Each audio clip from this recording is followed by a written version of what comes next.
তাই জয় গৌর জয় জয় শ্রী রাধে। তোমরা সবাই কেমন আছো? আশা করি সবাই অনেক ভালো আছো, কুশলে আছো, ভজনে আছো। তো এদিকে দেখো, আজকে কিন্তু ভগবানকে নতুন পোশাক পরাবো। তো আমাদেরই এক ভক্ত মেয়ে, শিষ্য মেয়ে, ও কিন্তু নিজের হাতেই ড্রেসগুলো ভগবানের জন্য বানিয়েছে। অনেক কটাই ড্রেস বানিয়েছে। ও নতুন নতুন ড্রেস বানায়, যদিও কোনো মেশিনে নয়, নিজের হাতেই সেলাই করে বানায়। তো সবার জন্যই মোটামুটি বানিয়ে নিয়েছে। তো এই যে জামাগুলোকে ওই জন্য আমি একটা একটা করে আগে আলাদা করে নিচ্ছি, যে মানে কোনটা কাকে পরাবো, কার পরে কোনটা রাখবো, কারণ বুঝতে হবে তো কোনটা কার জামা। যদি না বুঝতে পারি তাহলে মুশকিল হয়ে যাবে, তখন পরাতেও কিন্তু অনেকটা সমস্যা হয়ে যায়। তো কোনটা রাধারানীর জামা, কোনটা ললিতা বিশাখার জামা, কোনটা কৃষ্ণ বলরামের জামা, ওগুলো একটু আমাকে দেখে নিতে হচ্ছে। ওই জন্য জামাগুলোকে আগে আমি ওই থালার মধ্যে পার করলাম, তারপর মিলিয়ে মিলিয়ে মিলিয়ে মিলিয়ে কিন্তু একটার সাথে একটা সেট আমি তৈরি করে নিলাম, যাতে ভগবানকে পড়ানোর সময় কিন্তু কোনো অসুবিধা না হয়। আর এখানে দেখো কত সুন্দর করে থালার মধ্যে কিন্তু আমি গুছিয়ে নিয়েছি। আর কালকে রাত্রেই জামাগুলো ধুয়ে রাখছিলাম, নতুন কাপড় তবু একটু ধুয়ে নিয়েছি। আর এখানে অর্চন কিন্তু আমার জোগাড় হয়ে গেছে, ফুল, তুলসী, তারপর তোমার হচ্ছে তাম্রকুণ্ড। আর তোমরা অনেকে আমাকে বলছিলে যে মানে শিবের মাথায় শঙ্খের জল পড়ছে, শিবের মাথায় তুলসী জল পড়ছে। আমরা তো হরিহর একসাথে অর্চন করি, আর যেহেতু নর্মদেশ্বর শিব, সেক্ষেত্রে কোনো অসুবিধা নেই। তো যাই হোক, তথাপিও তোমরা যেহেতু বলেছো, তোমাদের সকলের কথাটাকে আমি মাথায় রাখবো। ভুল তো মানুষ মাত্রই হয়, ওটা আমার ভুল ছিল। তা আমি ভুলটাকে সংশোধন করে নিয়ে শিবকে কিন্তু আলাদা পাত্রে বসিয়ে অর্চন করা আরম্ভ করেছি। শিবকে আলাদা পাত্রে করে নিয়েছি, আর শালিগ্রামকে ভগবানের সাথে স্নান করাচ্ছি। এখানে দেখলে তোমরা যে কানাইবলাই, তারপর শালিগ্রামের কিন্তু অভিষেক হয়ে গেল।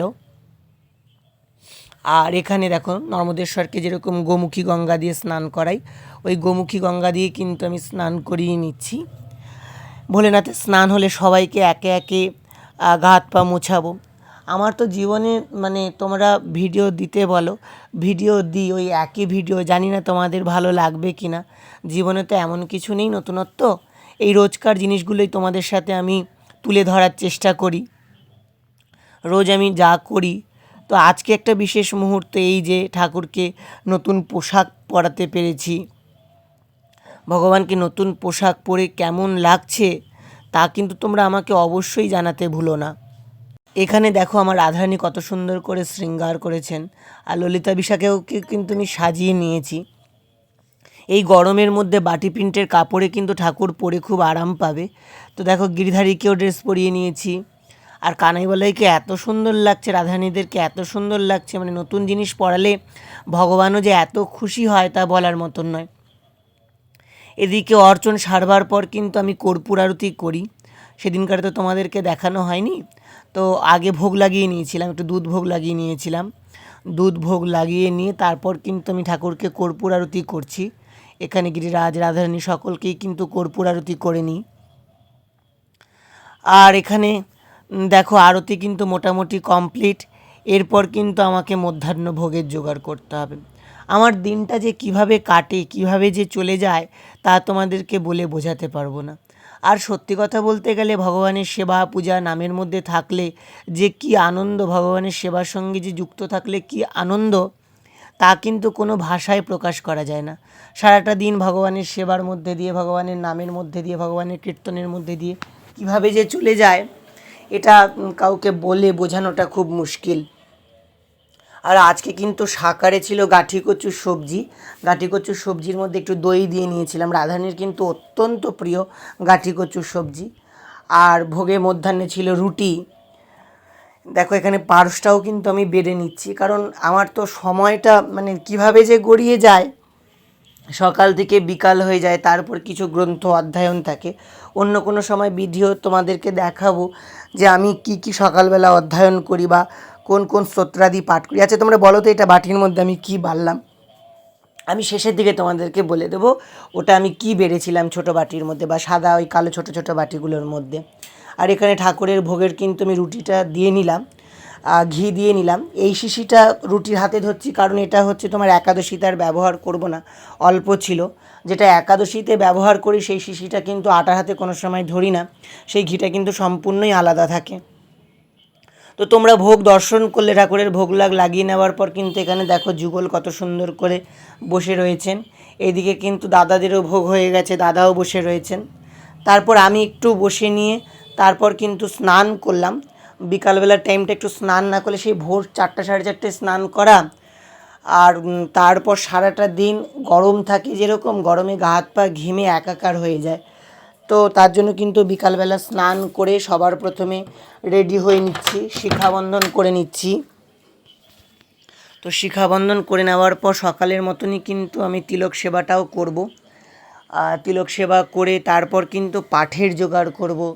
তারপর একে একে ঠাকুরদের মালা পাঠায়। আমাদের এখানে এক ভক্তমা আছেন, উনি ভগবানের জন্য মালা বানান, সেই মালাগুলো ঠাকুরকে একে একে পরাবো।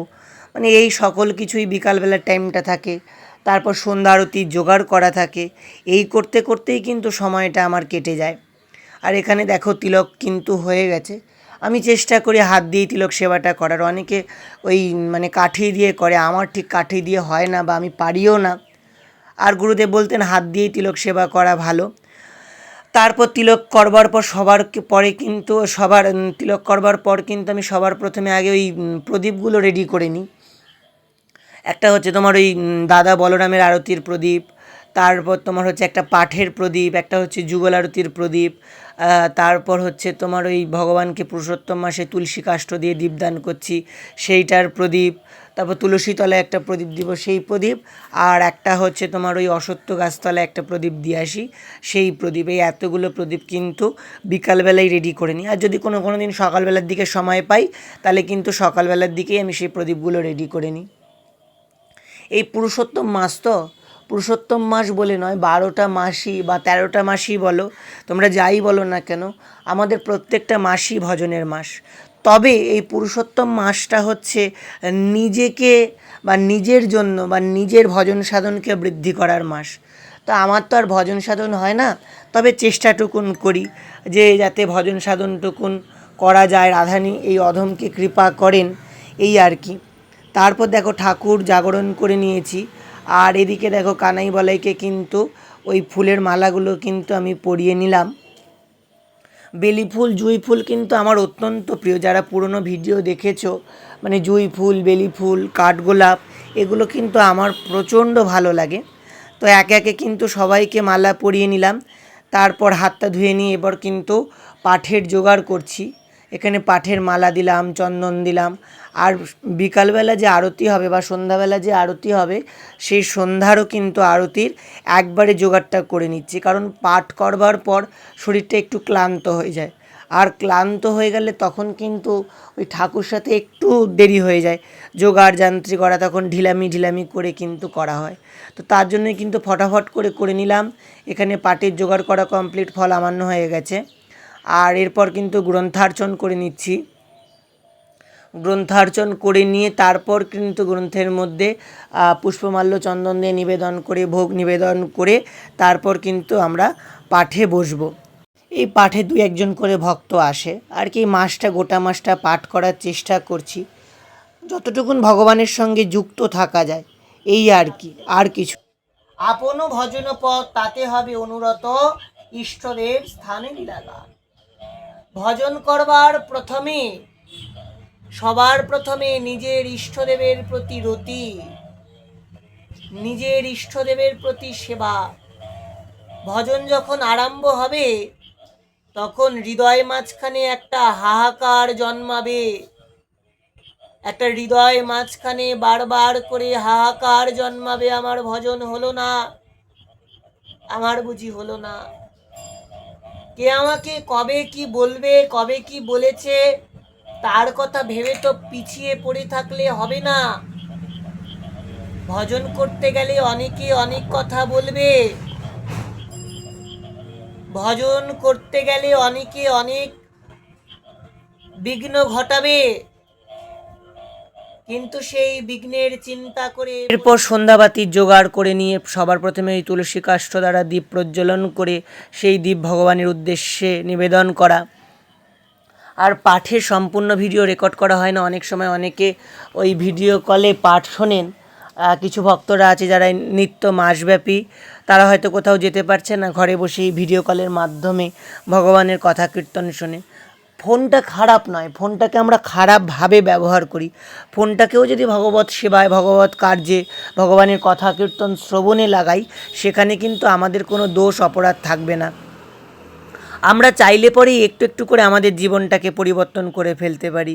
আমরা চাইলে পরেই একটু একটু করে ভগবানের সেবা কাজে রত হতে পারি। আমরা চাইলে পরেই কিন্তু ভগবানের সেবায় মনোনিবেশ করতে পারি। খালি মনটা ভগবানের চরণে দিতে হবে, কর্মটা ভগবানের চরণে দিতে হবে, আর বাদ বাকি সব ভগবান ঠিক করে দেবেন। যাই হোক, এই ছিল আজকে আমাদের একটা ছোট ভিডিও নয় বলবো, আজকে তো অনেক বড় ভিডিওই করে ফেলেছি। কিন্তু তোমরা অবশ্যই আমাকে জানিও এই ভিডিওগুলো তোমাদের কেমন লাগছে। যদি ভিডিওগুলো ভালো লাগে অবশ্যই একটা লাইক করো, তোমাদের মূল্যবান মতামত আমার সাথে শেয়ার করো। হ্যাঁ, আর অবশ্যই আমি তোমরা যে বিষয়গুলোকে বলবে সেই বিষয়গুলোকে আমিও চেষ্টা করব যে সেই বিষয়গুলোতে ভিডিও বানানোর, এবং তোমরাও এইভাবে পাশে থেকো। তোমরা যেভাবে সবসময় আমাকে পাশে থেকেছো বা তোমাদেরকে পাশে পেয়েছি, সত্যি আমি অনেক কৃতার্থ। তারপরে ইউটিউবের অনেকের সাথে পরিচয় হয়েছে, যারা আমাকে পার্সোনালি মেসেজ করেছেন, কথা বলেছি তাদের সাথে, এবং কথা বলবার পর খুব আপন বলে মনে হয়েছে। কারোর সাথে দেখা হয়েছে, আবার কারোর সাথে দেখা হয়নি। সবই নিতাই চাঁদের কৃপা। এই কৃপাটাকে ধরে চলতে হবে। তোমরাও সবাই কৃপাটাকে ধরে থাকো, সবাই ভালো থাকো, এটাই বলবো। তো দেখলেই এখানে কিন্তু সকলের আরতি করে নিলাম। আরতি অন্তে কিন্তু আরেকবার আমি খালি ওই যুগলের আরতি করি।